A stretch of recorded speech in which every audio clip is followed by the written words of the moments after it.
کہ نور مقدم قتل کیس میں انکشاف ہوا ہے کہ ملزم ظاہر جعفر کے گھر سے نور مقدم نے اپنے ڈرائیور کو فون کر کے والدین کو بتائے بغیر 7 لاکھ روپے کا فوری انتظام کرنے کا کہا تھا۔ نور مقدم 18 تاریخ کو اتوار کی رات 9:15 بجے اپنے گھر سے نکلی اور لگ بھگ آدھے گھنٹے کے بعد 9:45 بجے ظاہر کے گھر پہنچ گئی تھی، جبکہ نور نے 19 جولائی کو پیر کی صبح 9:50 پر اپنے ڈرائیور خلیل کو فون کیا، جس کے بعد اس کا کئی بار ڈرائیور سے رابطہ ہوا۔ نور مقدم کے ڈرائیور خلیل نے بتایا کہ نور مقدم نے اسے کال کر کے کہا کہ اسے فوری طور پر 7 لاکھ روپے چاہیے، جن کا والدین کو پتہ نہ چلے۔ ڈرائیور کے مطابق اس نے نور مقدم سے کہا کہ وہ 7 لاکھ کا انتظام نہیں کر سکتا، جس پر نور مقدم نے کہا کہ پیسے بہت ضروری چاہیے، کسی دوست سے لے لو، اپنے جاننے والوں سے انتظام کر دو۔ ڈرائیور کا کہنا ہے کہ اس نے 3 لاکھ روپے کا انتظام کیا اور 19 جولائی کو پیر کی روز دوپہر کے وقت نور مقدم کی جانب سے دیے جانے والے پتے پر ظاہر جعفر کے گھر پہنچا۔ نور مقدم کو فون کیا تو اس نے کہا کہ باہر نہیں آ سکتی ہوں میں، پیسے خانسامے کے حوالے کر دو، جس کے بعد ڈرائیور نے 3 لاکھ روپے خانسامے کو پکڑا دیے۔ ڈرائیور خلیل کے مطابق اس نے پولیس کے سامنے ملزم ظاہر جعفر کے خانسامے کی شناخت کر دی ہے، جبکہ ڈرائیور نے یہ بھی انکشاف کیا ہے کہ جب نور مقدم نے اسے پہلی بار فون کیا تو کہا کہ والدین کو بتا دو کہ میں لاہور جا رہی ہوں۔ ڈرائیور جب والدین کو لاہور سے متعلق بتانے گھر کے اندر گیا تو نور مقدم کی والدہ اور نور مقدم کے والد کی آپس میں اس معاملے پہ بات ہو رہی تھی، اور والد کہہ رہے تھے کہ کل عید کا دن ہے اور نور لاہور کیوں جا رہی ہے۔ ڈرائیور کے مطابق وہ سمجھ گیا کہ نور مقدم نے اپنے والدہ کو فون کر دیا ہوگا، اس لیے وہ کچھ کہے بغیر وہاں سے واپس آ گیا۔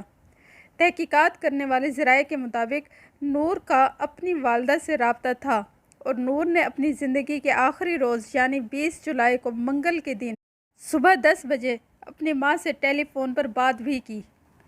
اب سوال یہ پیدا ہوتا ہے کہ کیا ملزم ظاہر جعفر نور مقدم کو یرغمال بنا کر تاوان لے رہا تھا، یا کیا ظاہر جعفر نور مقدم سے گن پوائنٹ پر فون کروا رہا تھا؟ اس معاملے کی نئے زاویوں سے بھی تحقیقات شروع کر دی گئی ہے۔ دوسری جانب اب یہ خبر بھی آ رہی ہے کہ پولیس نے ملزم ظاہر جعفر کا موبائل فون برآمد کر لیا ہے، جسے فورینزنگ کے لیے بھجوا دیا گیا ہے۔ تفتیش کے مطابق ملزم نے نور مقدم کو پہلے سے طے شدہ پلان کے مطابق قتل کیا، اور ملزم نے اپنے دوستوں سے کہا تھا کہ وہ امریکی شہری ہے، کسی کو بھی قتل کر دے گا تو اسے پکڑا نہیں جا سکے گا۔ سوشل میڈیا پہ یہ بات آئی ہے کہ نور کے قتل کے حوالے سے CCTV فوٹیج حاصل ہوئی ہے، جو کہ بہت اہم ہے، اور ظاہر جعفر نے بھی بیان دیا ہے اپنا، جو کہ پہلے نہیں دے رہا تھا، پہلے خاموشی اختیار کیا ہوتا، لیکن اب اس نے بیان بھی دیا ہے۔ پولیس نے فی الحال اس بارے میں کوئی بات نہیں کہ پولیس نے مزید 2 دن کا ریمانڈ لیا ہے، کیونکہ ابھی تک موبائل ہاتھ نہیں لگا پولیس کے۔ خیر، ویڈیو کی طرف چلتے ہیں۔ سوشل میڈیا کے مطابق 4 بجے کے قریب نور بالکنی سے نیچے اترتی ہے، یہ CCTV فوٹیج ہے۔ نور بالکنی سے نیچے اترتی ہے، بھاگ کر گارڈ کے کیبن میں جاتی ہے اور اپنے آپ کو اندر لاک کر دیتی ہے۔ ظاہر اس کے پیچھے بھاگتا ہوا آتا ہے اور نور کو کیبن سے نکال کر اسے گھسیٹتا ہوا اندر لے کر چلا جاتا ہے۔ اس کے اپنے گارڈز اور گلی کے گارڈز اور کچھ عینی شاہدین بھی وہاں موجود ہوتے ہیں۔ یہ سب منظر وہ دیکھ رہے ہوتے ہیں۔ گارڈ سے جب پوچھا گیا تو انہوں نے یہ کہا کہ ہماری جرات نہیں تھی کہ ہم کچھ بول سکیں۔ میرا خیال ہے کہ ہمیں لوگوں کو اویئرنیس دینی چاہیے، لوگوں کو بتانا چاہیے کہ جب ہم کسی کے پاس نوکری کرتے ہیں، جاب کرتے ہیں، تو ہم اس شخص کے آگے خود کو بیچ نہیں دیتے ہیں۔ اب کوئی شخص آپ کے سامنے کسی کو قتل کر رہا ہے، کسی کو اتنی اذیت دے رہا ہے، اتنا تشدد کا شکار کر رہا ہے، تو آپ اس سے کچھ کہہ نہیں سکتے، تو ایٹ لیسٹ آپ پولیس کو فون کر سکتے ہو۔ مگر افسوس کی بات ہے کہ نوکری کی وجہ سے وہ بولا نہیں۔ خیر، اس ٹائم اور لوگ بھی موجود تھے، اس ٹائم کوئی بھی نہیں بولا، اور نہ ہی کسی میں ہمت ہوئی کہ اسے روک سکے۔ اب آتے ہیں ظاہر جعفر کے بیان کی طرف، جو کہ پہلے تو وہ دے ہی نہیں رہا تھا جب وہ پولیس کی کسٹڈی میں تھا، پیسے کے نشے میں چور تھا، پہلے دن سے اس نے اپنی زبان نہیں کھولی۔ اس کے بعد اس نے اعتراف جرم کیا، اور پولیس کا رویہ بھی اس کے لیے بہت نرم لگ رہا تھا۔ میں بھی پولیس والوں کو لگ رہا ہوگا کہ شاید وہ اس کے پرائیویٹ سیکیورٹی گارڈ ہیں، اور اس ظاہر جعفر کے والد نے ان کو ہائر کیا ہے اس کے لیے، اور اس کا باپ جو ہے ان کی الگ سے جیبیں بھرے گا۔ لیکن پھر پولیس کو خیال آیا ہوگا کہ اب معاملات بگڑتے جا رہے ہیں اور ہمارے اوپر سوالات اٹھ رہے ہیں۔ خیر، اب اس بندے کا دماغ تھوڑا درست ہوا اور پھر یہ بیان دینے لگا۔ یہ بندہ کہتا ہے کہ 19 تاریخ کو میں نے امریکہ جانا تھا، مگر نور کے کہنے پر میں رک گیا۔ نور میرے جانے سے پہلے مجھ سے ملنا چاہتی تھی، اس لیے نور خود ہی میرے گھر آ گئی۔ ظاہر جعفر نے مزید بتایا کہ نور نے مجھے کہا کہ خدا کے واسطے تم مت جاؤ، مجھے اکیلا چھوڑ کر مت جاؤ، میں تمہارے بغیر نہیں رہ سکتی، تم مجھ سے شادی کر لو، میں تم سے شادی کرنا چاہتی ہوں۔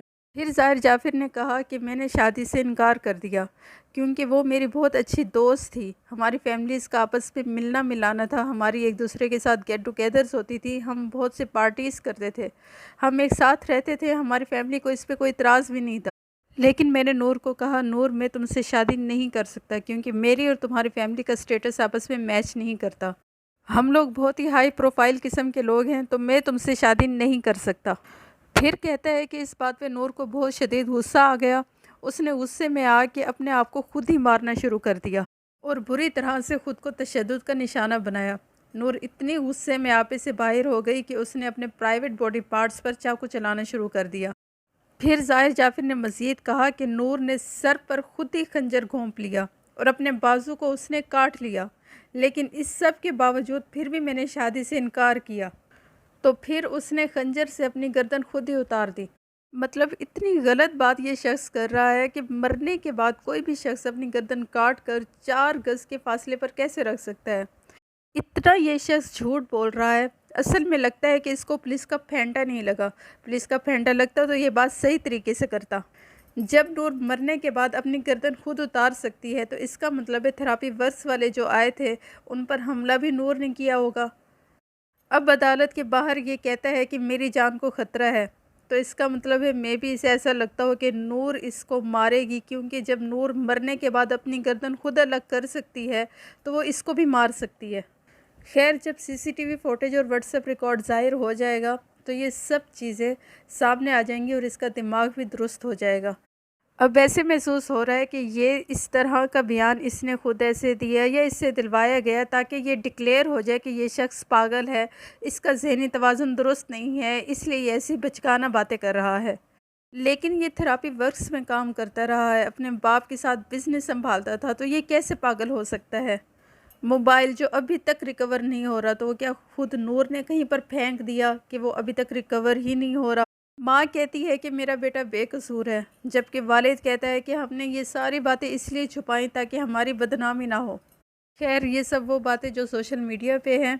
اب آتے ہیں عدالت کی طرف۔ جب اس کو سماعت کے لیے پیش کیا گیا تو اس کا انداز وہی تھا، بال اس کے بکھرے ہوئے، چہرے پہ ماسک لگا ہوا، پونی اس نے کس کے باندھی ہوئی، مگر آج ذرا ماسک نیچے اترا ہوا تھا۔ پہلے اس سے کوئی بھی صحافی کوئی بھی سوال کرتا تھا تو یہ صرف انگریزی میں جواب دیتا تھا، حالانکہ اس کے بارے میں کہا جاتا ہے کہ اس کو اردو بہت اچھے سے آتی ہے، یہ اردو جانتا ہے اچھے سے۔ عدالت میں بھی اس نے یہی کہا کہ میں US سٹیزن ہوں، میرا وکیل بات کرے گا۔ صحافیوں سے بھی یہ ایسے ہی کہتا تھا، وہاں پولیس والے بھی اس کے کان میں کہتے تھے آپ نہ بولیں، آپ کیوں بولے ہیں، آپ کو روکا تھا، آپ کچھ نہ بولیں۔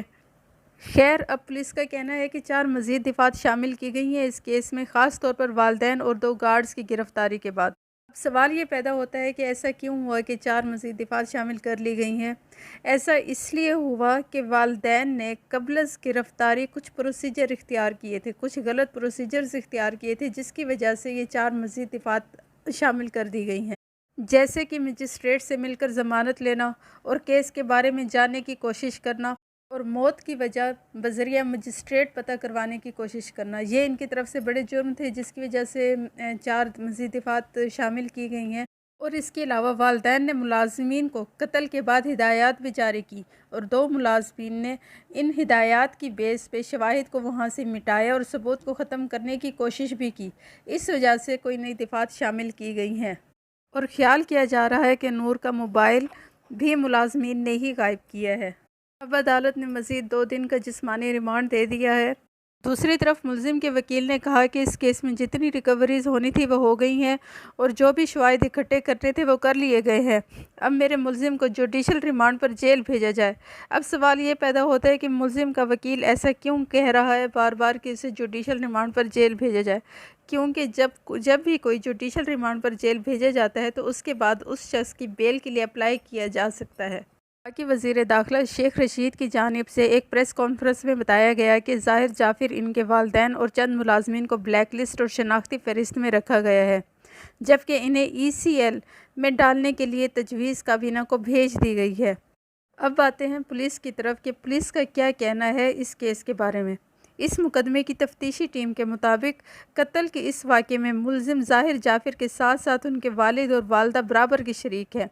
پولیس کا کہنا ہے کہ جس وقت ملزم ظاہر جعفر کی مقتولہ نور مقدم سے کسی معاملے پر بحث و تکرار ہو رہی تھی، اس وقت ملزم ذاکر جعفر اپنے گھریلو ملازمین کے ساتھ رابطے میں تھے اور گھریلو ملازمین انہیں پل پل آگاہ کر رہے تھے۔ پولیس کا کہنا ہے کہ ملزم ذاکر جعفر اور ان کے گھریلو ملازمین کے درمیان جو بھی ٹیلی فونک رابطے ہوئے، اس کا تمام ریکارڈ پولیس نے حاصل کر لیا ہے اور یہ ریکارڈ ملزم کے خلاف ایک اہم ثبوت ہے۔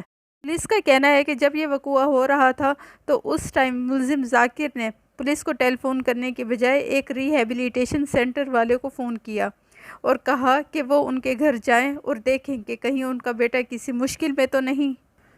ملزم ذاکر جعفر اس واقعے کی اطلاع ری ہیبلیٹیشن سینٹر کی بجائے پولیس کو بھی دے سکتے تھے، جس سے اس بات کے امکانات زیادہ تھے کہ نور مقدم کو قتل ہونے سے بچایا جا سکتا تھا۔ پولیس نے مزید بتایا کہ وقوع کی رات جب مقتولہ کے والد نے ذاکر جعفر کو فون کر کے اپنی بیٹی کے بارے میں پوچھا تو اس وقت بھی ذاکر جعفر نے لا علمی کا اظہار کیا تھا، جبکہ پولیس افسر کے بقول ملزم کو اس بات کا علم تھا کہ نور مقدم اس وقت اس کے گھر پر موجود ہے۔ انہوں نے مزید کہا کہ ملزمان ذاکر جعفر اور عصمت آدم جی اپنے عزیز و اقارب کے ساتھ عید کرنے کے لیے کراچی گئے ہوئے تھے، جبکہ مرکزی ملزم ظاہر جعفر اسلام آباد میں اپنے گھر میں اکیلا تھا۔ پولیس کے مطابق ذاکر جعفر کنسٹرکشن کمپنی کے مالک ہیں اور یہ کمپنی ذاکر جعفر کے والد اور مرکزی ملزم ظاہر جعفر کے دادا کے نام پر ہے۔ پولیس کا مزید کہنا ہے کہ ظاہر جعفر گزشتہ 2 سال سے اپنا زیادہ تر وقت گھر سے باہر گزارتا تھا، جبکہ مقتولہ نور مقدم سے اس کی ملاقات دونوں کے مشترکہ دوست کی معرفت کی وجہ سے ہوئی تھی اور وہ دونوں گزشتہ 3 سال سے ایک دوسرے کے کافی قریب تھے۔ اب سوال یہ پیدا ہوتا ہے کہ نور مقدم کے والد کا کیا کہنا ہے۔ نور مقدم کے والد کہتے ہیں کہ ابھی تک باضابطہ طور پر مقدمے کی کارروائی شروع نہیں ہوئی، لیکن اب تک جو تفتیش ہو رہی ہے وہ اس پر مطمئن ہے۔ پولیس کا کہنا ہے کہ ظاہر جعفر کے بارے میں معلوم پڑا ہے کہ وہ برطانیہ اور امریکہ میں بھی جرائم میں ملوث رہا ہے۔ انہوں نے کہا ہے کہ برطانیہ میں یہ مبینہ طور پر موبائل چھیننے، جبکہ امریکہ میں مبینہ طور پر منشیات کے استعمال پر جیل کاٹ چکا ہے۔ انہوں نے کہا کہ اسلام آباد کی پولیس نے وزارت داخلہ کے توسط سے دونوں ممالک کے حکام کو خط لکھا ہے، جس میں ملزم ظاہر جعفر کے کرمنل ریکارڈ کے بارے میں تفصیلات مانگی گئی ہیں۔ دوسری طرف ملزم ظاہر جعفر کو دوبارہ 2 روز کے لیے پولیس کی تحویل میں دے دیا گیا ہے اور عدالت نے پولیس کو حکم دیا ہے کہ ملزم کو 28 جولائی کو دوبارہ پیش کیا جائے۔ آخر میں صرف اتنا کہنا چاہوں گی کہ جو بھی بچیاں میری یہ ویڈیو دیکھ رہی ہیں پلیز حلال کے کاموں کو پروموٹ کریں، نکاح کی طرف جائیں، حرام میں کچھ نہیں پڑا، دین اسلام کی طرف جائیں، آپ کی دنیا بھی سنور جائے گی اور آخرت بھی سنور جائے گی۔ اور جو والدین اور بہن بھائی میری یہ ویڈیو دیکھ رہے ہیں، پلیز آپ کے گھر میں جو بیٹی کی شکل میں بہو آتی ہے اسے اتنی عزت دیں جیسے ہم اپنے لیے امید کرتے ہیں کہ دوسرے گھر میں ہماری ہو یا ہماری بیٹیوں کی دوسرے گھر میں ہو۔ یقین کریں اس سے زندگی بہت آسان ہو جائے گی۔ بہت چھوٹی سی زندگی ہے، ان لڑائی جھگڑوں میں کچھ نہیں پڑا۔